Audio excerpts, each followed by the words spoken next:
Gracias por la invitación, genial. Para nosotros siempre es un placer desde el CIF acompañar este tipo de procesos. Son procesos que se dan en distintos ámbitos, en distintos sectores, de los distintos espacios que tiene el sindicato. Para nosotros, para el CIF, acá hablo en nombre personal, pero también en nombre del equipo que integramos con Juliana y con Julia, y que, bueno, que funcionamos ahí en la Secretaría de Capacitación con Marcelo de Gori. Para nosotros es un placer siempre estar acompañando este tipo de espacios donde los compañeros, las compañeras, los trabajadores, las trabajadoras nos juntamos a debatir, a intercambiar, a compartir entre nosotros, entre nosotras, distintas cuestiones, distintos aspectos. Puntualmente, hoy lo que nos pidieron desde la Secretaría de Juventud fue dar un insumo para facilitar espacios de discusión política entre los trabajadores, las trabajadoras jóvenes del Poder Judicial de la provincia, enrolados en la JB, que lo planteaban como una necesidad. Bueno, tenemos necesidad de tener espacios de discusión política, intercambio, en una coyuntura que casi que no hace falta ni justificar el porqué de la necesidad de estos espacios. Nos cae de maduro a todos y a todas. Ahora, entonces, ¿cómo hacemos para tratar de compartir ese conocimiento técnico, esas herramientas técnicas, en un contexto que ayude a un debate político? Entonces dijimos, bueno, hagamos una selección de datos. Habitualmente, abro un paréntesis, hay una especie de sobreabundancia de datos. O sea, todos hablamos de datos, prendemos la radio, abrimos el diario, yo lo abrí en papel en su momento, abrimos la compu, vamos a un diario y hay una sobreabundancia de datos. Bueno, ¿y qué significan esos datos? ¿Quién los construye? ¿Cómo se construyen? Eso también tiene por detrás definiciones técnicas, definiciones metodológicas y definiciones políticas. Entonces, no es que muchas veces, y esto lo vamos a ver ahora en un ratito, no es que los datos estén mal o bien per se. Lo que sí es importante es tener en cuenta, cuando estamos hablando de determinadas variables, ¿de qué estamos hablando? Cuando estamos hablando de desocupación, ¿de qué estamos hablando? Cuando estamos hablando de trabajo no registrado, ¿de qué estamos hablando? Y de vuelta, no es, ahora lo vamos a ver en algunos casos muy concretos, no es que haya un problema en la construcción de ese dato, pero muchas veces no tenemos claro y repetimos información que se instala fundamentalmente en los medios y que ni siquiera los que escriben esas notas en los medios tienen del todo claro de qué están hablando cuando hablan de esos datos, de esos números. Así que el objetivo ahora lo vamos a ver un poquito con algunas gráficas. Pero lo que dijimos fue, bueno, y para que esto no sea una clase teórica, ¿qué mejor que ver esos datos en la práctica? Es decir, ¿qué mejor que ver esos datos en nuestro contexto puntual, que es la realidad de los trabajadores y las trabajadoras en nuestro país y la realidad de la situación económica en nuestro país?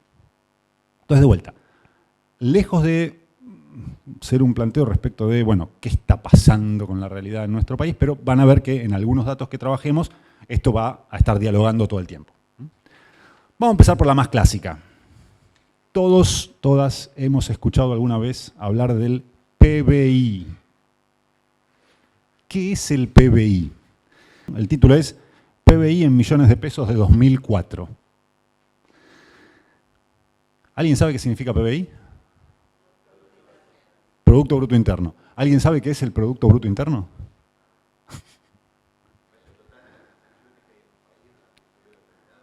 Transacciones, dijo Nahuel.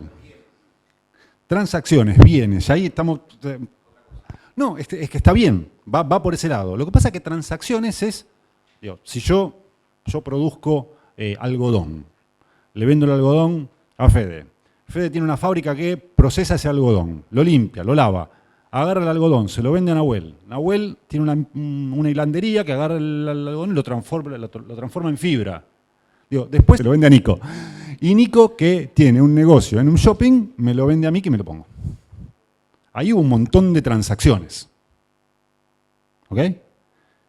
Si sumamos todas las transacciones, hay muchas duplicaciones en el camino. ¿Se entiende por qué? Porque en realidad lo único que se produjo fue un suéter. Ahora, 1, 2, 3, 4, 5, 6 pasos. Si yo sumo las transacciones, el producto total sería muchísimo más alto que un suéter. Entonces, el PBI lo que trata de hacer es de estimar cuánto se produce en una economía en un determinado momento.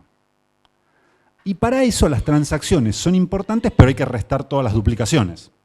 De vuelta, esto hay gente que se dedica a estadística, que estudió estadística, que labura muchísimo con esto, y van haciendo todo ese cálculo en todo el país. Pero la definición básicamente es lo que produce una economía en un contexto geográfico y temporal determinado.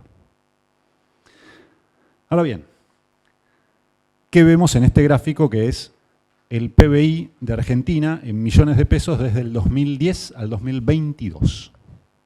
Primera cuestión, ¿a alguien se le ocurre por qué dice en millones de pesos desde el 2004? No. Eso, sobre todo en contextos inflacionarios, es fundamental. Pues si yo lo pusiera en precios corrientes, es decir, en los precios actuales, esto sería una curva al infinito para arriba. Y no me diría nada. Entonces yo necesito que sea lo que en economía se llama como en precios constantes. Es decir, una unidad que sea comparable en el tiempo.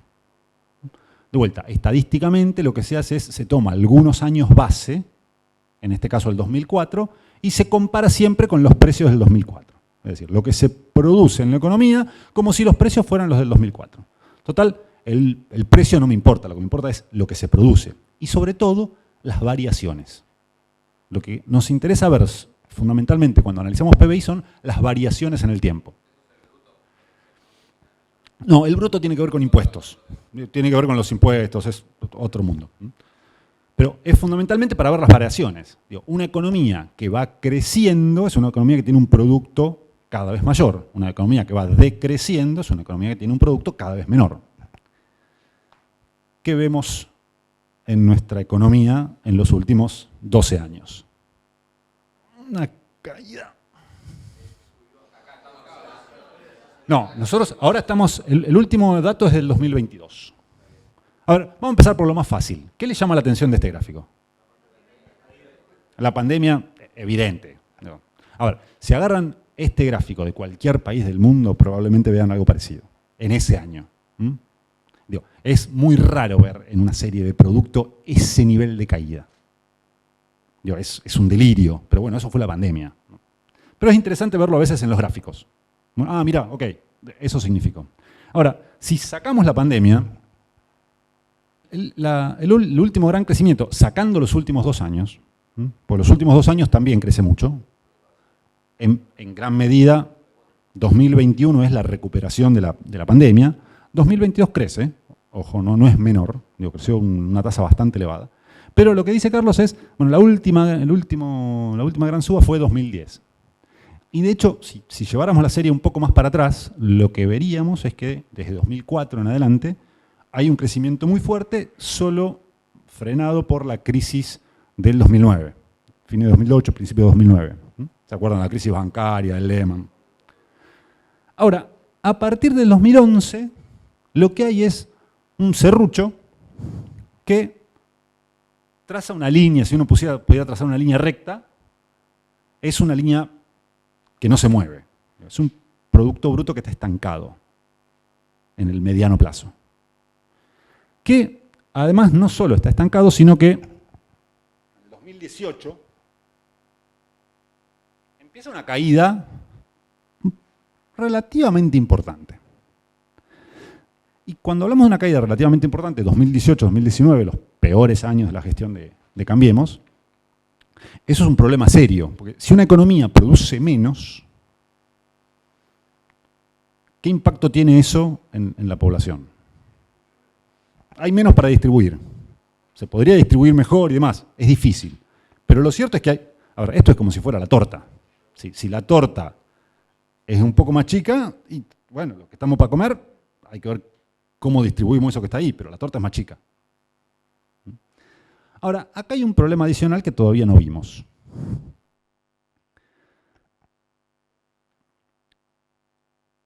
Nosotros, yo les decía que en 2022, por ejemplo, se producía más o menos lo mismo que en el 2013. 2013 720.000 millones de pesos, 2022 725.000 millones de pesos. Prácticamente lo mismo. ¿Qué pasó con la población en estos 10 años? La población en Argentina crece aproximadamente un 1% por año. Estos son datos muy estables. O sea, si ustedes ven la curva de crecimiento poblacional, y esto en todos los países es parecido, salvo alguna catástrofe, una guerra, una pandemia, pero algún proceso migratorio feroz, pero en general son curvas muy estables. Son números tan grandes que la cantidad de chicos que nacen el año que viene es relativamente fácil de predecir, y la cantidad de personas que van a morir el año que viene, es relativamente fácil de predecir. Son números que se mueven muy establemente. Entonces, el crecimiento vegetativo de la población en Argentina es aproximadamente un 1%, un poquito menos de un 1% por año. En 10 años hay un 10% más de población, a grandes números. Si la torta es la misma, y en vez de haber 100 para comer, somos 110, eso es un problema. Vamos al gráfico de arriba. PBI per cápita. Es el mismo dato de abajo, pero restada la evolución de la población. No necesariamente poder adquisitivo, ya vamos a ver qué pasó con los salarios, ya vamos a ver. Pero lo que se perdió es volumen de la torta para distribuir entre el total de la población. Después hay una decisión que es, si esta torta es la misma y somos más, ¿dónde cortamos? Entonces lo que podés decir es, mira, ¿sabes qué? La torta es la misma, somos más para comer, bueno, no le pongamos velas, que es lo menos necesario, le sacamos las velas. Y no le pongamos adorno arriba, sacamos el adorno. No le pongamos confite. Llega un punto que ya te quedó un bizcochuelo pelado y, bueno, comamos un poquito menos. ¿Cómo distribuimos ese menos? ¿Quién come menos? ¿Cuánto menos come? ¿Hay alguno que pueda poner un poquito más? Son preguntas que aparecen. Trampa. ¿Dónde está la trampa?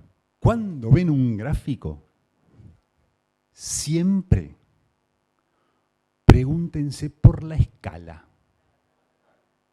¿Qué significa la escala? Si modifico el eje Y, ¿recuerdan clases de matemática en la secundaria? Si modifico la escala del eje Y, puede hacer que un gráfico le diga a los ojos lo que a mí se me canta. A los ojos. Después tengo que ver qué dice ese gráfico. Ahora, yo puedo mostrar que el PBI no cayó nada o que cayó una brutalidad, con solo mover la escala del eje Y. Esto, de vuelta, a ver, como parte de estos espacios de formación, sobre todo porque consumimos gráficos todo el tiempo. Y nunca miramos cómo están hechos, quién los hizo, y si tiene alguna construcción atrás ese gráfico para decir algo en particular. Efectivamente, la escala del PBI per cápita hace que esa caída parezca gráficamente mucho menor que la del 2020. Ahora, si los pusiéramos en una escala comparable, veríamos que esta caída es más grande. No mucho más grande, pero más grande. Ahora, yendo a lo de Agus, hasta ahora no hablamos nada de distribución.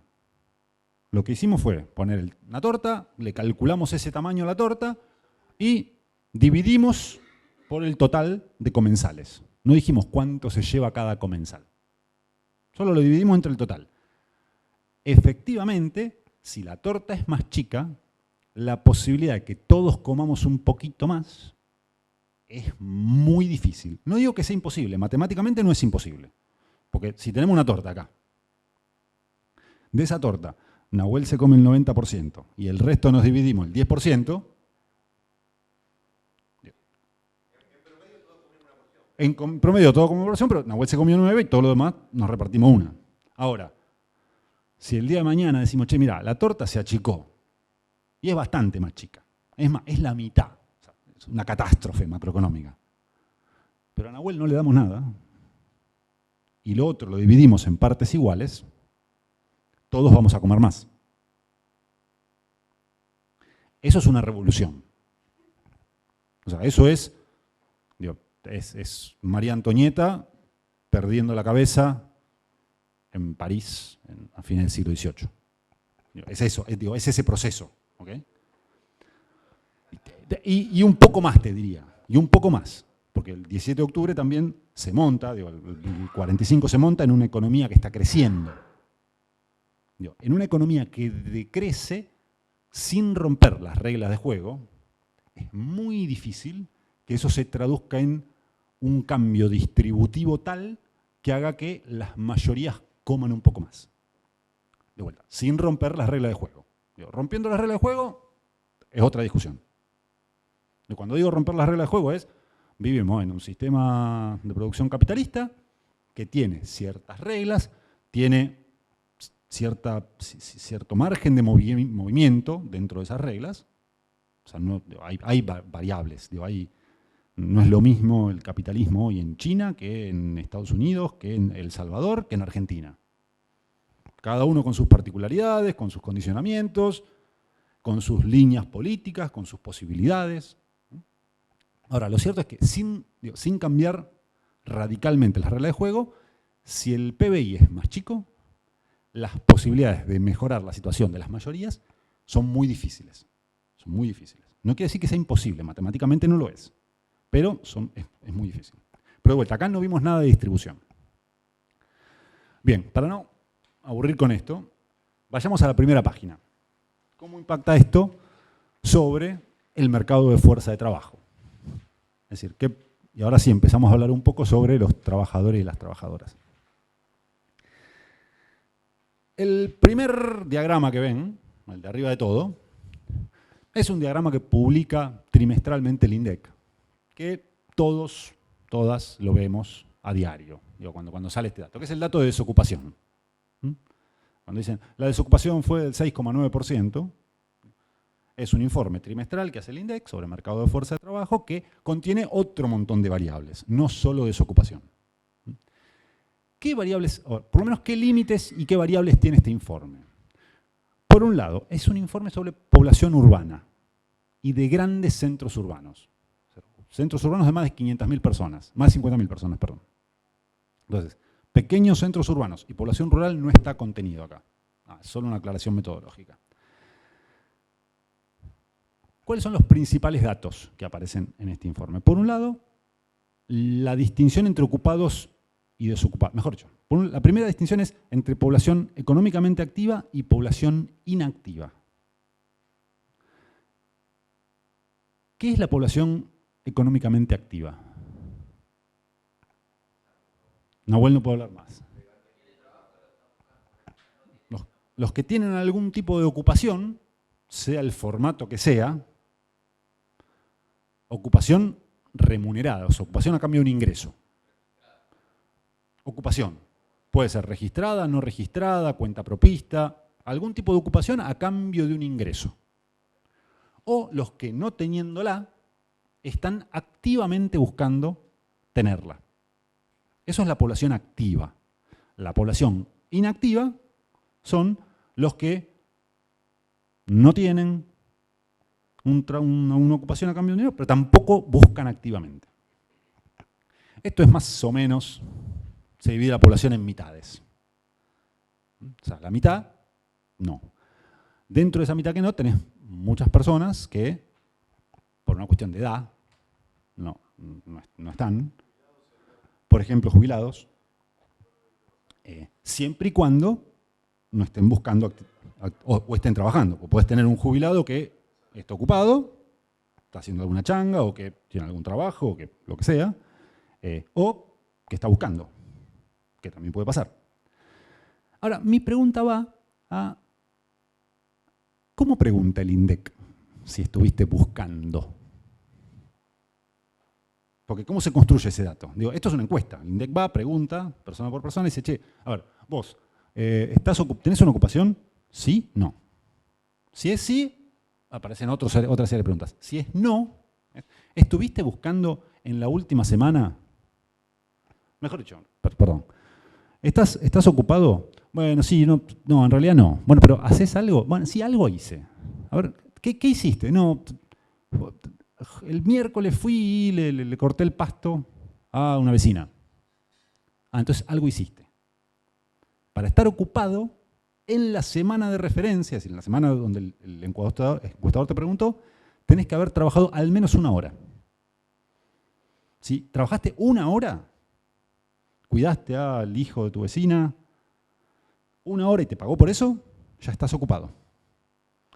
En todo caso, después aparecerás como subocupado, es decir, alguien que trabaja menos de lo que querría, pero apareces como ocupado, no apareces como inactivo. Y al inactivo le preguntan si buscó activamente. Si no buscó activamente, o sea, si no hizo nada para activamente conseguir un trabajo, ahí recién aparece como inactivo. Ustedes dirán, pero entonces el problema es mayor del que nos pintan. Está mal lo que hace el INDEC. En defensa de los compañeros estadísticos, no está mal lo que hace el INDEC. Lo que hace el INDEC es una forma de medir que responde a convenciones que se acuerdan internacionalmente para tratar de hacer comparables las estadísticas y que reflejan esto. Y esto, digo, si van a ver cualquier instituto de estadística de los países de la región, de Europa, se van a encontrar con algo parecido. El problema de vuelta no es tanto el dato, sino tener claro cómo se construye ese dato. Digo, ¿qué es lo que hay atrás de ese dato? Entonces, me interesaba señalar esto porque, de vuelta, una desocupación inferior al 7% es relativamente baja. No es una desocupación alta.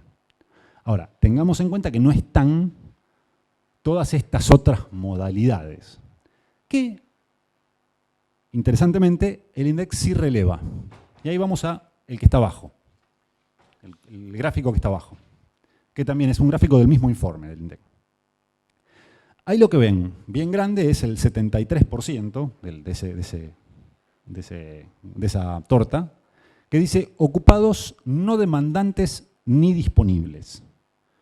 Es decir, del total de la población económicamente activa, 3 de cada 4 están ocupados, no buscan más trabajo, ni están disponibles para trabajar más. 3 de cada 4. Ahora, 1 de cada 4, un poquito más, en realidad el 27% casi, de alguna manera buscan trabajo o están disponibles para trabajar más. Es decir, ya no es el 7% o el 6,9% en este informe. Es un poco más del 27%. Poco más del 27%. Perdón, 26,9%. Que es la diferencia entre 73,1 menos 100. ¿Cómo se compone ese 26,9? Bueno, tenés una parte que son desocupados abiertos. Desocupados, desocupadas abiertas son esos trabajadores, trabajadoras a los cuales el encuestador fue, le preguntó, che, ¿vos trabajaste en la última hora, en la última semana? No. ¿Buscaste activamente? Sí. Bueno, eso es el 6,9. Ahora, hay otro grupo que son subocupados de demandantes. Son personas que trabajaron menos de 35 horas semanales en la última semana y que cuando el encuestador les preguntó, che, ¿y vos buscaste activamente más trabajo? Le respondió que sí. Entonces ya ahí, esos son la presbicia, tremendo. 6,3, gracias.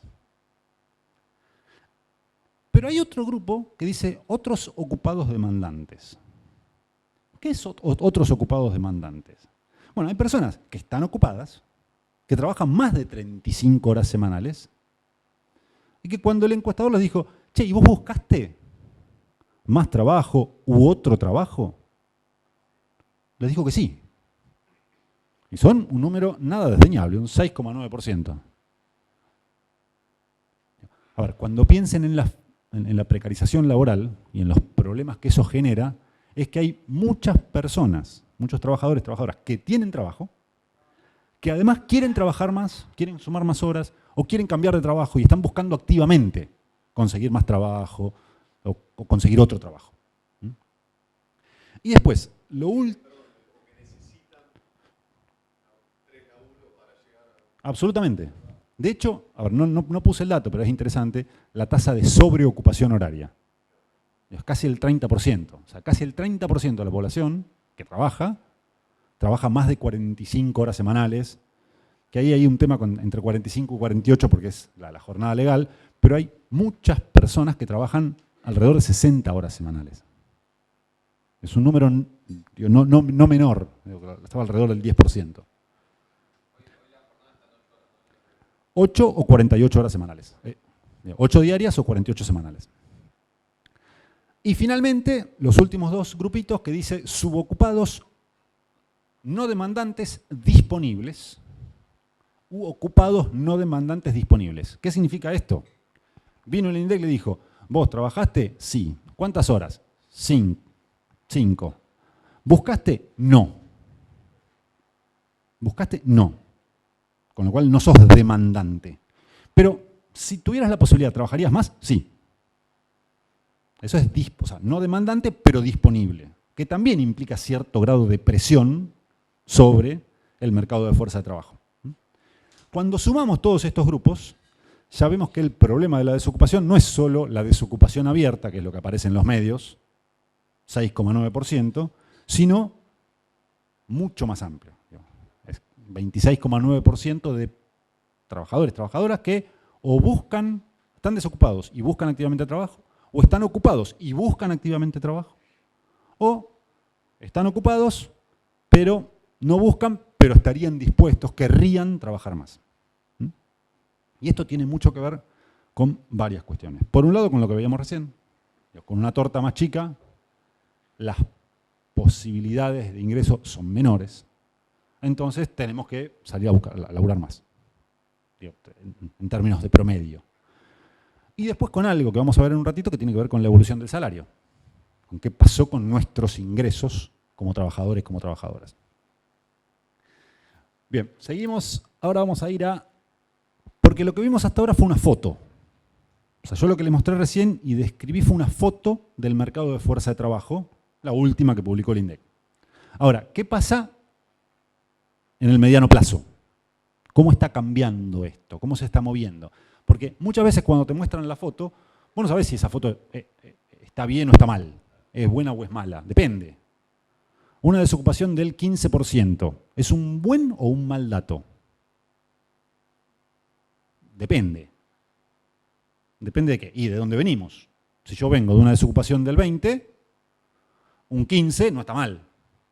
Si vengo de un 10, un 15 es una tragedia.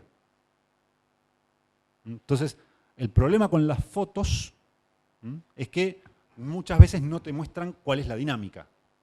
¿Qué es lo que está pasando? ¿Qué es en realidad lo más importante? Porque si yo veo la foto sola me describe un problema, pero no me dice si ese problema está empeorando o está en vías de solucionarse. Bueno, ahora vamos a ver algunas cuestiones de dinámica. Este gráfico lo que muestra es la evolución de los puestos de trabajo en la economía argentina en los últimos 6 años. La curva de arriba son puestos de trabajo registrados en el sector privado. La de abajo de todo es puestos de trabajo en el sector público. Y las dos del medio son la de arriba, trabajadores por cuenta propia, la de abajo, asalariados no registrados. Dos cuestiones que me interesa remarcar. Sector público. Si miran la evolución del sector público, lo que vamos a ver es que en general acompaña el crecimiento vegetativo de la población. Un poquito por encima, pero no muy significativo. ¿Qué quiere decir? Yo les dije, la población crece el 1% todos los años. Eso significa, a grandes números, que todos los años va a haber un 1% más de accidentes de tránsito. Que todos los años va a haber un 1% más de personas a las cuales se fracturan un tobillo. Porque son grandes números. O sea, todo aumenta un 1%. Obviamente, hay cosas que no aumentan, no se mueven tan fácil. Bueno, todos los años aumenta un 1% la cantidad de personas que va a ver fútbol a la cancha. Y no, pero porque la cantidad de canchas no crecen. Pero los números grandes, y con ciertas variables que no tienen tanto que ver con obras de infraestructura y demás, todo crece como la población. Entonces, todos los años hay un 1% más de personas que entran a la escuela. Y si todos los años hay un 1% de personas que entran a la escuela, y uno esperaría que todos los años haya un 1% más de docentes. Y de escuelas. Que la capacidad instalada de las escuelas crezca un 1%. Entonces, bueno, sí, creció, no te van a poner un banco más en cada aula, pero bueno, sí, en algún lugar dirán, y ahora tenemos que poner una escuela en La Plata, ahora tenemos que poner una escuela en Trenquelauquen, ahora tenemos que poner una escuela... Bueno, a eso, cuando se netea, cuando se promedia, lo que te da es más o menos eso. Y es lo que se ve en la curva. El crecimiento del empleo público crece más o menos como crece la población. A veces un poquito más, a veces un poquito menos, pero a grandes rasgos no se mueve, no tiene un movimiento tan significativo, como para reforzar lo que decía Carlos. Lo que decía la compañera, ¿tu nombre? Ayelén. Lo que decía Ayelén también es bien interesante. A partir del 2020 crece exponencialmente el trabajo no registrado y el trabajo por cuenta propia. Pero también son los que más caen en el 2020. Pandemia. El empleo público no cae y el empleo en el sector privado cae, pero no tanto. Esto se explica por la pandemia. El empleo en el sector público, en el sector privado registrado cayó un 3%, que es mucho en la pandemia, pero en el sector no registrado y en el trabajo por cuenta propia cayó más de un 30%. Y esto tiene que ver con los distintos mecanismos de protección. Recuerden, en el sector público no hubo esa caída, hay una protección mucho mayor. En el sector privado registrado hubo herramientas. Las suspensiones negociadas colectivamente, la prohibición de despedir. Entonces, el IFE fue para el otro sector. El ATP. Todas esas herramientas lo que hicieron fue contener el empleo registrado. En el caso no registrado y cuenta propia, que es un problema serio, primero, porque son las personas que tienen menores niveles de ingreso. Son las personas que no tienen acceso en su mayoría a la red de seguridad social. Y son los que, ante una situación excepcional como la pandemia, esto se ve muy clarito en la curva, sufrieron el porrazo. Y por eso era tan importante el IFE. Porque apuntaba a este grupo poblacional. Y, salida de la pandemia mediante, vuelven a crecer fuerte. Ahora, en términos de movimiento general, damos vuelta a la página y vamos a la tabla. Lo que vemos entre el 2016 y el 2022 es que el sector público creció un 7% en 6 años, es decir, un poco más de un 1% por año, no mucho más. El sector privado registrado prácticamente no creció, o sea, creció menos de un 1% en esos 6 años. Y lo que más creció fue el empleo privado no registrado y el empleo por cuenta propia, que es la precarización contractual. Lo que entendemos por precarización laboral es básicamente eso. Entre otras cosas. Pedido ya, un taller textil no registrado, los trabajadoras que salen a vender en la vía pública, las modalidades, trabajo en casas particulares. Entonces, estadísticamente te aparecen como cuenta propia, por más que después sean un fraude laboral. Pero estadísticamente te aparecen como cuenta propia. Ahora, esto por ahí para ir tirando algunos interrogantes para la discusión que van a tener en un ratito. ¿Cómo nos afecta eso a los trabajadores, a las trabajadoras y a las organizaciones sindicales al momento de planificar estrategias de acción, al momento de planificar estrategias de organización? Si lo que crece, si el segmento dinámico del mercado de fuerza de trabajo es el trabajo por cuenta propia, es el trabajo no registrado, que son los espacios más difíciles de organizar. No digo que no se puedan organizar. De hecho, en el caso de las plataformas, han tenido algunas experiencias de organización. Pero, no descubro la pólvora si digo que es más fácil organizar a compañeros y compañeras del Poder Judicial, con todas las dificultades que eso presenta, que a compañeras que trabajan en casas particulares y que no están registradas y que están desperdigadas en domicilios donde ni siquiera tenemos acceso. Entonces, pensar en cómo esto condiciona nuestras formas de organización y de acción, porque de vuelta, lo que ustedes puedan discutir para la AJB, después se inserta en un contexto nacional que tiene determinadas características. Hay contextos en los cuales, para nosotros particularmente, la situación puede ser favorable en términos organizativos, pero para el conjunto puede ser muy desfavorable. Y eso nos condiciona también a nosotros. Y al revés, hay momentos en los cuales nosotras podemos estar en una situación complicadísima en términos organizativos, pero el contexto es muy favorable. Y eso nos da herramientas. O sea, piensen hoy en aceiteros. Industria hiperrentable, concentrada, con una organización sindical re fuerte, tienen los mejores acuerdos salariales, pero en cierta medida también no pueden seguir avanzando porque al conjunto de la clase le está haciendo muy difícil avanzar. Entonces no se pueden despegar tanto. Y lo mismo lo podemos pensar al revés, como contextos históricos, 2003, 2004, donde había sindicatos que estaban directamente destrozados, o sea, de la década del 90.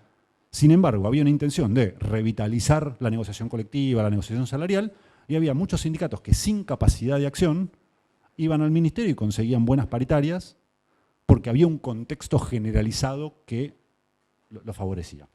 La siguiente, una que creo que no necesita presentación.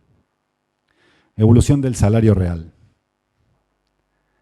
¿Qué significa el salario real? Yo voy a hacer esa pregunta porque siempre es interesante hacerla. ¿Qué es el salario real? ¿Cuánto querrías ganar el mes que viene? ¿1 millón de pesos? ¿Y si te digo que hiciste mal negocio? Si fuera por mí, yo trabajador, individualmente considerado, el mes que viene quiero ganar un poquito más que la inflación del mes que viene. Con 1 millón de pesos no sé si hice negocio o no hice negocio. Depende. La cantidad de billetes que yo tengo en el bolsillo importa poco si yo en el bolsillo tengo 1.000, 10.000, 100.000, 1 millón de pesos. Lo que importa es lo que puedo hacer con esos billetes. Capacidad de compra. Lo que importa es... Claro, incluso con las condiciones más catastróficas yo creo que... Pero en este contexto de inestabilidad te diría que tampoco estás seguro del todo. Pero tiendo a pensar que sí. Comparto con vos, tan mal no va a ir el mes que viene la mano. Pero, a ver, cuando pensamos en salario real, pensamos en eso. Pensamos en lo que podemos comprar con nuestro salario, no tanto en la cantidad de billetes que tenemos en el bolsillo. Porque, ¿cómo hacemos para calcular el poder adquisitivo del salario? Le descuento la inflación. Es decir, a lo que cobro le descuento la inflación. ¿Y cómo se mide la inflación? Porque yo sé cuánto cobro. Por lo menos sé cuánto cobré el mes pasado. El mes que viene tengo que hacer el cálculo, pero yo sé más o menos cuánto cobro. Ahora, ¿cómo se calcula la inflación? Y es un problema, porque ahora, ustedes van al súper y las cosas aumentan y muchas veces todos dirán, che, esto está aumentando más de lo que me dice el INDEC. Lo que hace el INDEC y lo que hace cualquier instituto de estadística, y en eso los técnicos del INDEC son grosos, lo que hacen es, tienen una canasta de bienes y servicios que es relativamente representativa del consumo de la población, que además eso tiene otro problema, hay que ir ajustándola periódicamente. O sea, hoy por hoy, ¿cuánto gastan en celular? No importa, o sea, gastan, es un consumo importante. Gonzalo, ¿cuánto gastabas en celular en los 90? Nada. Nada. El Movicom.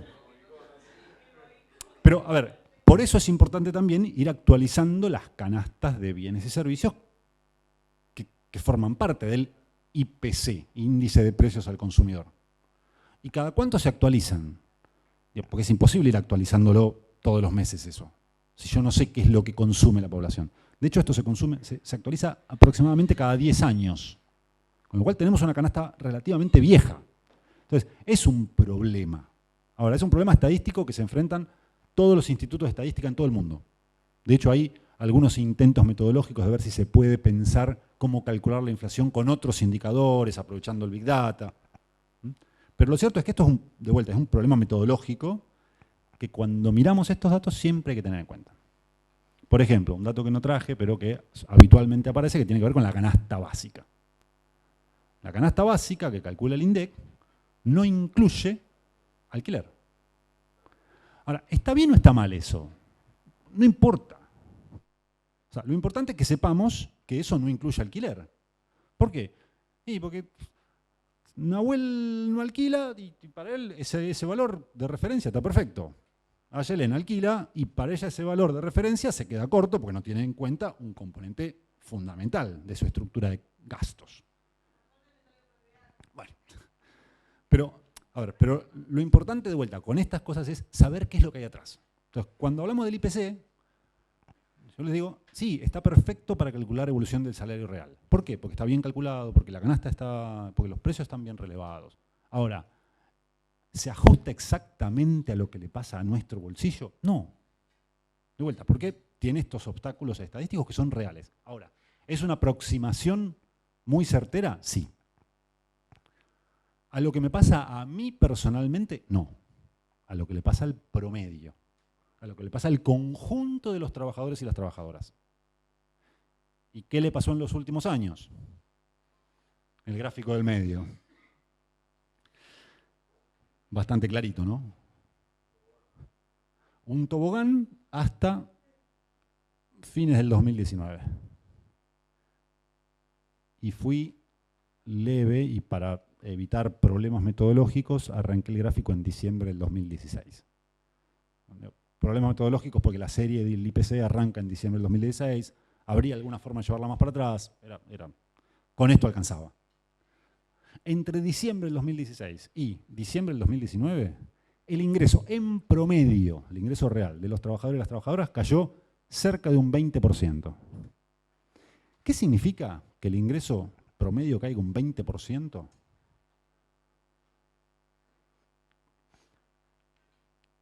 Que si yo antes, en un mes, comía 4 semanas y media, ahora como 3 semanas y media. Es eso. Yo antes compraba, iba al supermercado y compraba 5 changuitos llenos y ahora me llevo 4. Entonces, yo 5 changuitos los distribuía a lo largo del mes. Bueno, ahora tengo 4. Entonces sigo comiendo lo mismo, cuando se acabó no como más. Nadie hace lo que yo sugerí, que es comer 3 semanas y media y hacer ayuno una semana. Nadie hace eso. Digo, biológicamente no está recomendado. Mi nutricionista me dijo, por ahí no va. Por ahí no va. Pero ¿qué puedo hacer? Puedo hacer varias cosas. Puedo comer un poquito menos. Puedo sustituir. Bueno, antes comía pechuga, ahora como pata y muslo, después paso a comer alita. Puedo pasar de tomar... Toma agua, ese es un gran sustituto. Pero sí, puedo dejar de tomar Coca-Cola. Entonces, obviamente. Pero hay cosas que no puedo ajustar. La boleta de luz, la puedo ajustar y un poquito. Puedo reducir un poco el consumo. O sea, los efectos a mediano y largo plazo de este tipo de situaciones son muy perniciosos. Digo, Ayelen lo está describiendo muy claro, pero en algunos, me interesaba identificar algunas cosas en las cuales nuestro consumo decrece un 100%. Cultural y recreativo es lo primero. Si a vos te recortan un 20% del salario, necesariamente haces cuentas. Necesariamente haces cuentas. Bueno, ¿qué recorto? Y algunos te dirán, no, mira, yo la cuota del sindicato no, porque... Bueno, va a tener que recortar en otro lado. Algo van a tener que recortar. Y de vuelta, lo interesante de esto es ver que muchas veces percibimos que la caída es mucho mayor, porque efectivamente en los rubros donde cae, esa caída es mayor. Si yo antes iba a comer una vez afuera por mes y ya no me da y no voy más, yo perdí el 100%, perdí todo. Entonces la sensación no es que perdí el 20%, es que perdí el 100%, porque es real. En esas cosas ya no las haces más. Voy a saltar de la AJB a la situación general. Nahuel dice, tuvimos un incremento muy fuerte del campismo. Compañeros y compañeras que venían a acampar. Y efectivamente estamos hablando de trabajadores y trabajadoras de ingresos medios altos. Digo, ingresos medios altos que tal vez tenían posibilidad de vacacionar en otro lado y ajustan. Entonces, bueno, no me voy de vacaciones a Brasil. Che, está el camping del sindicato, vamos. Y está bueno.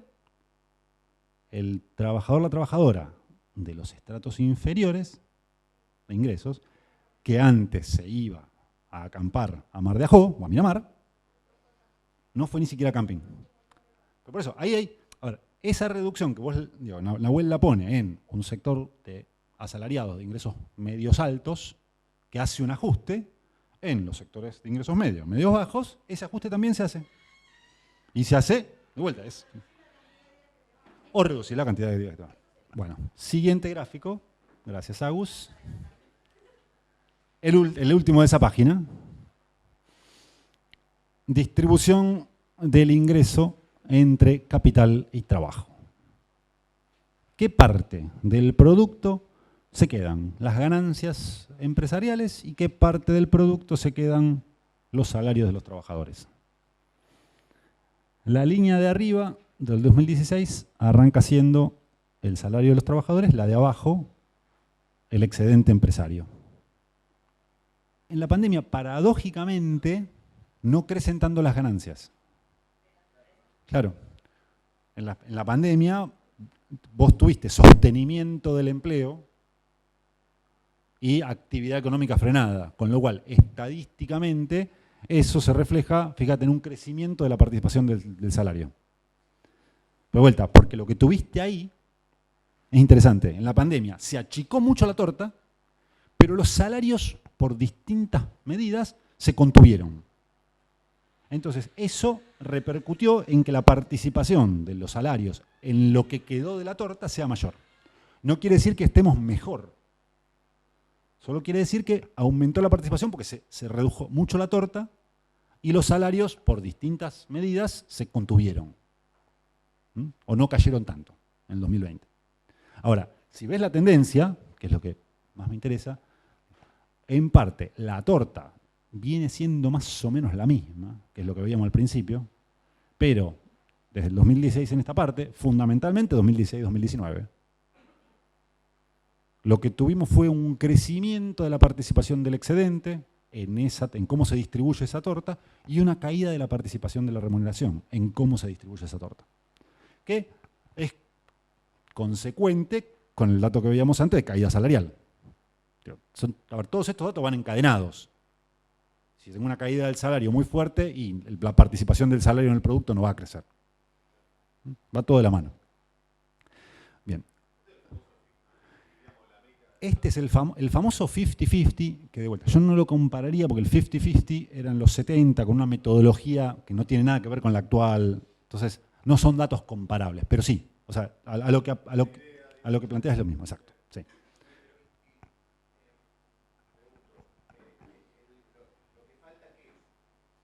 ¿Lo que falta para llegar a 100? O sea, si suman, no da 100. Lo que falta se llama ingreso mixto. El ingreso mixto es básicamente cuentapropistas, que no se puede distinguir estadísticamente si eso es remuneración al trabajo o si es excedente empresarial. Un plomero, un abogado, sus ingresos estadísticamente es muy difícil ubicarlo en uno o en otro lugar, entonces se pone en una categoría que es ingreso mixto, que en realidad en general es bastante estable, entre el 10 y el 15%. Bien, cierro con dos gráficas que no tienen que ver con lo que venimos charlando, pero que tal vez sean muy útiles para la discusión posterior. La participación de los empresarios en el excedente subió 5 puntos entre 2016 y 2022. Sí, la línea abajo. Va de 40,2 a 49,9. Es muchísimo. El 2021 tenés el proceso inverso al 2020. Un crecimiento económico muy fuerte que no derramó. Esta variación, digo, este movimiento de tijera en tan poco tiempo es muy fuerte. O sea, caer 7% en los trabajadores entre 2016 y 2022 es muchísimo en esa participación. Sí, a veces parece que los números no no son todo lo contundente que nos imaginamos, pero créeme que es una variación muy importante. Che, termino mencionando dos que me las plantearon la otra vez, y perdón por la extensión que nos fuimos un poquito de tiempo, que tienen que ver con algo muy de coyuntura, que es deuda. De vuelta, no tiene tanto que ver con lo que veníamos charlando, pero sí, porque condiciona y mucho. Pero a veces cuando se habla de deuda, y está de vuelta, lo estamos escuchando todo el tiempo, no tenemos del todo claro de qué se está hablando. Si uno piensa en el endeudamiento estatal, hay como dos grandes tipos de endeudamiento, en moneda local y en divisa. No quiero decir dólares porque la deuda en divisa va más allá de dólares. Puede ser dólares, puede ser yuanes, puede ser reales, puede ser euros. Pero bueno, es en una moneda que el país no controla, que no administra. Entonces, el grado de libertad con el cual vos operás con esa deuda es más complejo. Con la deuda nominada en moneda extranjera. Todos los países tienen deuda, no hay país que no tenga deuda. O sea, que además tiene que ver con alguna lógica necesaria de funcionamiento de los estados. O sea, si escucharon, Uruguay está con un problema de una sequía tremenda. Y el otro día Pepe Mujica decía, dormimos todos. Y dormimos todos ¿por qué? Porque sabíamos que teníamos que hacer una obra de infraestructura muy grande. O sea, digo, podía ser un problema y tenemos recursos pero no la hicimos porque priorizamos el no aumentar el déficit fiscal. Ahora, cuando hablamos de déficit fiscal, hablamos de muchos componentes. Uno de ellos es la obra pública. Y hay obras de infraestructura que necesariamente se pagan en años. Digo, que uno no ahorra toda la vida.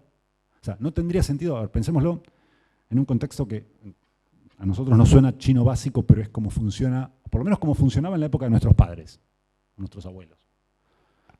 Uno no ahorra toda la vida para comprarse una casa cuando tiene 70 años. A uno, en todo caso, le dan un crédito para comprarse una casa y la va pagando a medida que vive. Es un ejemplo tonto, pero hay algo de eso. Entonces yo tengo que hacer una obra de infraestructura para mover agua, para garantizar el abastecimiento de la ciudad de Montevideo en los próximos 20 años, no ahorro durante 20 años y después la pago contado. No tiene sentido, porque la necesito, porque aparte la estoy planificando, sé que la necesito relativamente pronto. En esos contextos la deuda es algo virtuoso. Yo me endeudo, hago una obra de capital, esto mejora las condiciones y la voy pagando. Después hay otros procesos que son los que explican la gran mayoría de los procesos de endeudamiento, que tienen que ver con la primacía del capital financiero en esta etapa del capitalismo, que no tiene que ver con esto. Que es deuda para pagar deuda, para pagar deuda, para pagar deuda, y un ciclo de endeudamiento eterno que muchas veces se usa como condicionamiento político, pero bueno, esa sería otra discusión. Lo pongo arriba de la mesa más, pero, a ver, pero me interesaba traer un ejemplo concreto de por qué a veces la deuda, o sea, puede ser un elemento que vos digas, pero para esto sí tiene sentido. En las últimas 3, 4 décadas, el endeudamiento es parte de un ciclo de acumulación financiera donde la deuda es para pagar deuda y para apropiarse del excedente en una esfera distinta de la esfera en la cual se produce el excedente. O sea, el excedente se produce en la producción, pero en las últimas décadas hay un cambio donde ese excedente se apropia en el plano financiero. Pero no me quiero meter en eso, que es una discusión bastante más extensa. Pero solo me interesa que miren, para ver cómo todo esto nos condiciona, el gráfico de barritas.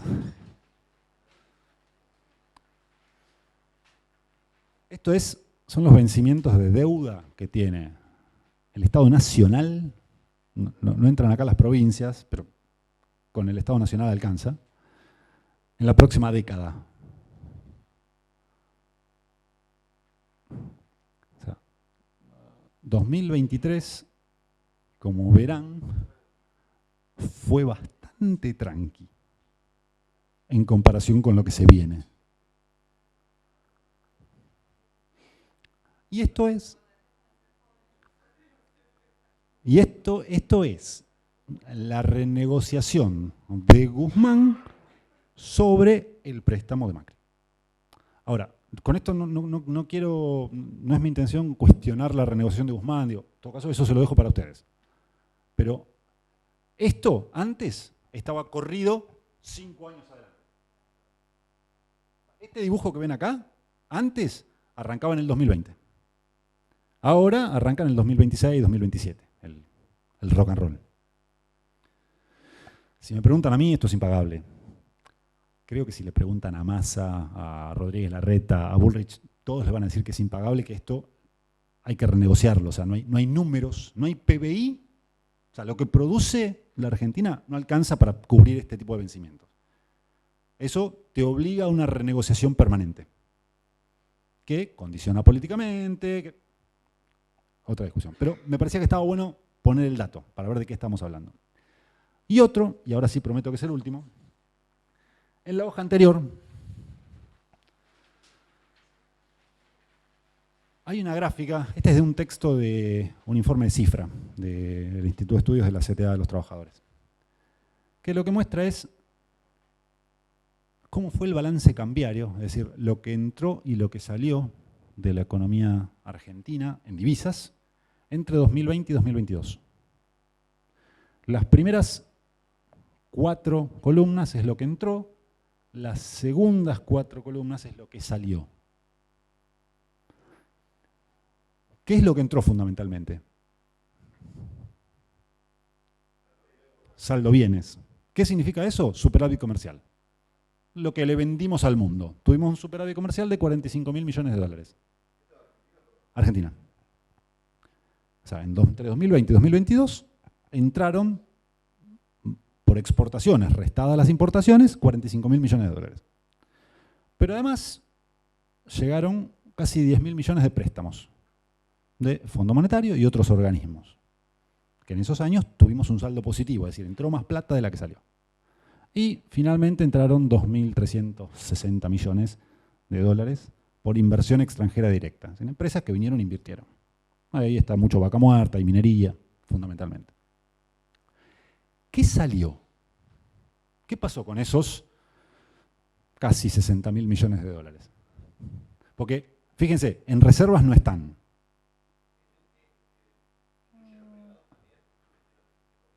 Esto es, ahora, la economía argentina le entran dólares y le salen dólares.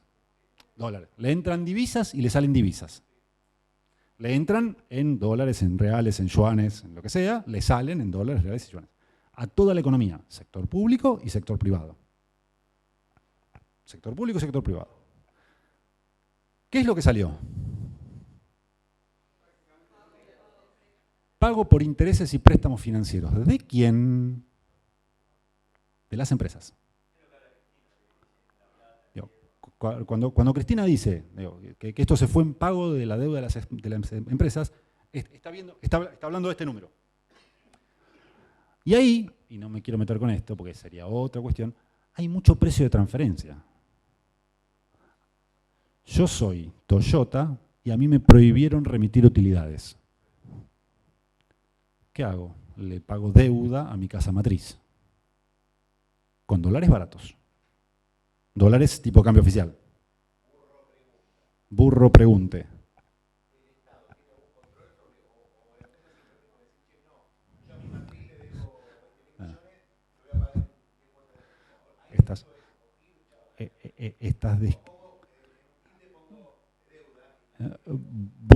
Burro pregunta acaba de describir en 30 segundos el conflicto del Frente para la Victoria en los últimos 2 años. No, obviamente tiene que tener algún tipo de justificación. Obviamente tiene que tener algún tipo de justificación. Pero con estos números y con estos incentivos financieros, yo que no soy contador, soy abogado porque alguna vez estudié abogacía, la justificación te la armo. El tema es si esa justificación que yo armé pasa o no pasa. Pero sí, alguna justificación formal tiene que haber, no es que pagás. Vas al Banco Central, dame 1.000 millones de dólares que tengo que pagar una obligación negociable que emití hace... alguna justificación tiene que tener. Si pasa o no pasa, ahí desconozco, pero sí es cierto que, lo que decían, esto se fue, sí, esto... No, estos 35.678 millones de dólares se fueron. Sí, claro, claro. Absolutamente. Esto es formal, no es que una empresa va y compra en el MEP 5.000 millones de dólares y los gira. No ese es el movimiento. Porque aparte son dólares a tipo de cambio oficial.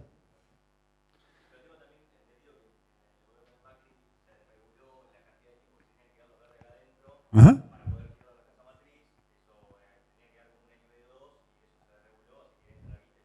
Bueno, esto igual es 2000. Sí.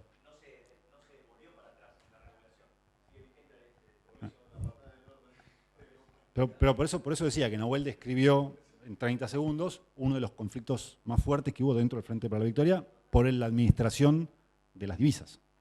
¿Qué fue lo segundo que más salió?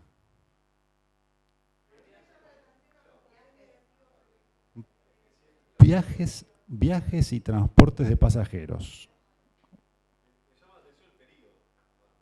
¿Por qué? Son 3 años. 2020 no, pero 2021 y 2022. No hace falta que levanten la mano. No hace falta que levanten la mano. ¿Alguno se fue a Brasil, se fue a Chile, se fue a Uruguay en los últimos 3 años? No hace falta que levanten la mano. Si alguno se fue o conocen a alguno que se fue, está ahí adentro. No somos los responsables de eso. Está claro. Está claro que no. Pero la cuenta turismo es una cuenta históricamente deficitaria y no en números menores, ¿eh? No son números menores, es un numerito, 10.000 palos. Es un numerito. Es una cuenta históricamente deficitaria que tiene que ver con una cierta proporción de la población de Argentina, fundamentalmente los dueños del capital, pero también una proporción de la clase trabajadora que tiene acceso a poder viajar. ¿Por qué te va peor? Acá tenés un proceso de administración de las importaciones muy fuerte. O sea, Argentina es un país que su estructura productiva necesita importar muchos insumos para producir. Como esta cuenta esta cuenta siempre tiene que dar cero. O sea, la diferencia, en realidad, son las reservas. O sea, si ustedes sacan reservas, el número que les dé de la cuenta es positivo o negativo y se refleja en la variación de reservas. Es una identidad contable. Entonces, si vos sumás bienes, más préstamos, más inversión extranjera, menos pago de intereses, fletes, viajes, bla, bla, bla, y me da 5.000 millones de dólares positivo, eso, la cuenta de reservas, te da 5.000 millones de dólares positivo. Si te da 2.500 negativo, eso te da 2.500 la reserva negativo. Hoy las reservas de Argentina están ahí. Con lo cual no pueden dar muy negativo. No tienen margen para dar muy negativo. Una de las formas que viene usando el gobierno para que no den tan negativo es controlar alguna de las cosas que puede controlar. Entre ellas las importaciones. Esto le impacta a la actividad. Empresas que para conseguir insumos, para producir, la tienen relativamente difícil. O tienen obstáculos, tienen problemas. Entonces, ahí tenés un problema. Y el otro que tenés es que todos los agentes económicos están viendo esto.